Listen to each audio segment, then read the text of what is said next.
రవిమార్తి గారు, మనం జంజీ ఉద్యమాలు, ఇది కూడా జంజీ ఉద్యమం అని చెప్తా ఉన్నారు.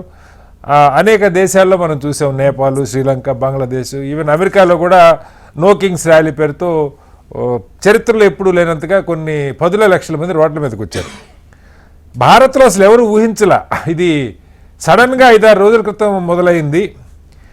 మరి దీనికి అసలు ఎక్కడి నుంచి ఇది వచ్చిందో మనకు అర్థం కావట్లేదు. తమిళనాడు ఎన్నికల ఫలితాల మరొకట తెలియదు, కానీ పెద్ద ఎత్తున ఒక సాధారణ, ఇప్పటిదాకా ఎవరికీ తెలియని ఒక యువకుడు ఒక పబ్లిక్ రిలేషన్స్లో మాస్టర్స్ చేస్తూ, అంతకుముందు ఆమ్ ఆద్మీ పార్టీకి ఒక కార్యకర్తగా పనిచేసి అది కూడా వదిలేసి ఆయన అమెరికా వెళ్ళిపోయి అక్కడ చదువుకుంటున్నాడు. ఆ యువకుడు కాక్రోచ్ జనతా పార్టీ పేరుతో స్టార్ట్ చేస్తే దానిలో అసలు వరదలాగా పడిపోతూ ఉన్నారు. 4 రోజుల్లోనే ప్రభుత్వం మేల్కొంది. ఆ ఎక్స్ ఖాతాని బ్యాన్ చేశారు, ఎక్స్ ఖాతాని, ఇన్స్టాని. సరే, ఏం జరుగుతుంది అనేది పక్కకి పెడితే, ఇంతగా అంటే యువతని సీజే గారు ఏ ఉద్దేశంతో అన్నారో బొద్దింకల్లాగా మారారని మనకు తెలియదు. సరే, ఆయన దాన్ని వివరణ ఇచ్చుకుంటూ నేను సాధారణ నిరుద్యోగులు లేదు, ఫేక్ డిగ్రీ పత్రాలతో ఉద్యోగాలు చేస్తున్న వాళ్ళని అన్నారు. వీళ్ళు రైట్ చేస్తున్న అంశాలు ఏంటంటే ఈ పరీక్షల ఫెయిల్యూరు, నిరుద్యోగం, అనార్గనైజ్డ్ సెక్టరు, లేకపోతే ఇవన్నీ అంశాలని కోట్ చేస్తూ ఏదో ఊరక ఫాలో బటన్ ఒక్కటే కాదు, పెద్ద ఎత్తున వాటిల్లో విలువైన చర్చలు జరుగుతూ ఉన్నాయి, అనలిస్టులు మాట్లాడుతున్నారు, విపరీతంగా లక్షల మంది, కోట్ల మంది అందులో జారుతున్నారు. ఏంటి అసలు దీనికి మూలం ఎక్కడుంది, మీరేమనుకుంటున్నారు? రవిమారుతి గారు సార్ మ్యూట్లో ఉన్నారు, అన్మ్యూట్ చేసి మాట్లాడండి.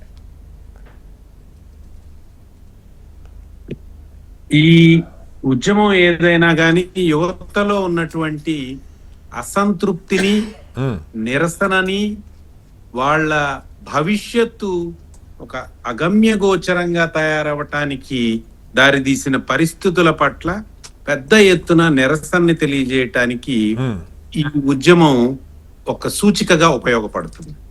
నంబర్ 1. నెంబర్ 2, ఇవాళ పోరాట రూపాలు మారిపోయినాయి.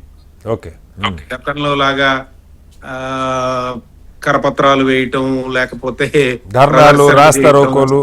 రాస్తారోకోలు, ఇట్లాంటి పద్ధతుల నుంచి పెద్ద ఎత్తున ప్రజలు ఆలోచించటానికి, మొబిలైజ్ అవ్వటానికి, ఉద్యమించటానికి కూడా సోషల్ మీడియా ప్లాట్ఫామ్స్ దోహదం చేస్తున్నాయి. ఇతర అన్ని దేశాల్లో జరిగినటువంటి ఉద్యమాల్లో కూడా దీన్ని మనం గమనించవచ్చు. అట్లాగే ఇండియాలో కూడా ఇది రూపం తీసుకుంది. ఇది నిజానికి ఏదో ఒక జడ్జి గారు చేసినటువంటి, ప్రధాన న్యాయమూర్తి గారు చేసినటువంటి కామెంట్స్ మీద మాత్రమే రెస్పాన్స్ అనుకోవటానికి కూడా వీల్లేదు. వాళ్ళ మేనిఫెస్టో డిమాండ్స్ చూస్తే ఇవాళ స్పష్టంగా రాజకీయ పార్టీల వైఫల్యాన్ని ఎత్తి చూసే అంశాలు దానిలో ఉన్నాయి. ఇలాంటి ఒక నిరసన వెలువడగానే, అంటే అసలు దీనికి అంతా కారణం కూడా, ఈవెన్ జస్టిస్ సూర్యకాంత్ గారు అలా మాట్లాడటానికి కారణం కూడా ప్రశ్న అంటే భయం, జవాబుదారీతనం అంటే భయం. ఇవాళ పెద్ద ఎత్తున ప్రభుత్వంలోను, ప్రభుత్వం అంటే అన్ని వ్యవస్థలలోను, రాజకీయాల్లోనూ ప్రశ్నని సహించలేని తనం ఇది పెద్ద ఎత్తున ఉన్నది. కేవలం నిరుద్యోగులనే కాదు, ఆయన ఆర్టీఐ కార్యకర్తల్ని కూడా బొద్దింకలతో పోల్చారు. నిజానికి ఆర్టీఐ చట్టం భారత పార్లమెంటు రాజ్యాంగం ఆమోదించిన చట్టం. దాన్ని గౌరవించవలసి, దాన్ని అమలు చేయవలసినటువంటి బాధ్యత ఉన్నటువంటి జడ్జి గారు, అలాగే బోలెడంత మంది ఆర్టీఐ కార్యకర్తలు పెద్ద పెద్ద వాస్తవాలను వెలుగులోకి తీసుకొచ్చినందుకు గాను ఆశ్చర్యపడ్డారు. అంత బలమైన చట్టాన్ని దానిలో పనిచేస్తున్నటువంటి యాక్టివిస్టుల్ని అలా బొద్దింకలతో పోల్చడం అనేటువంటిది నిజంగా పెద్ద అపరాధం. బాధ్యతాయుతమైనటువంటి వాళ్ళు ఎవరు చేయకూడని పని.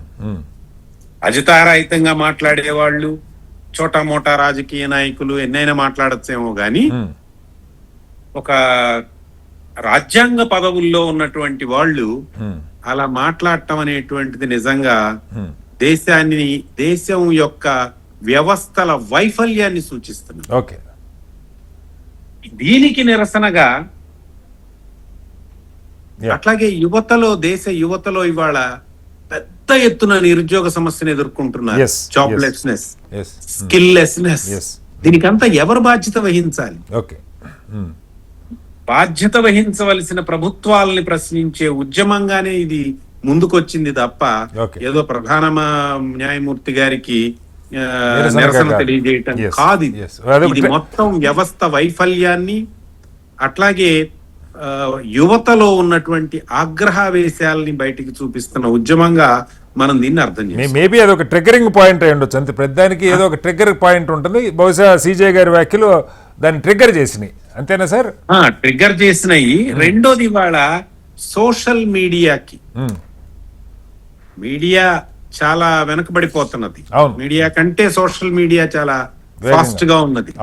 అలాగే మీడియా సంస్థలన్నీ కూడా ప్రభుత్వ కనుసన్నల్లో నడుస్తున్నాయి. అది కేంద్రం కావచ్చు, రాష్ట్రాలు కావచ్చు. వాళ్ళ మేనిఫెస్టోలో అది కూడా ఉంది, ఇండిపెండెంట్ మీడియా అని కూడా ఉంది. అట్లాగే ఇట్లా మీడియోకర్లుగా ఉన్నటువంటి వాళ్ళని శిక్షించాలని కూడా ఉంది.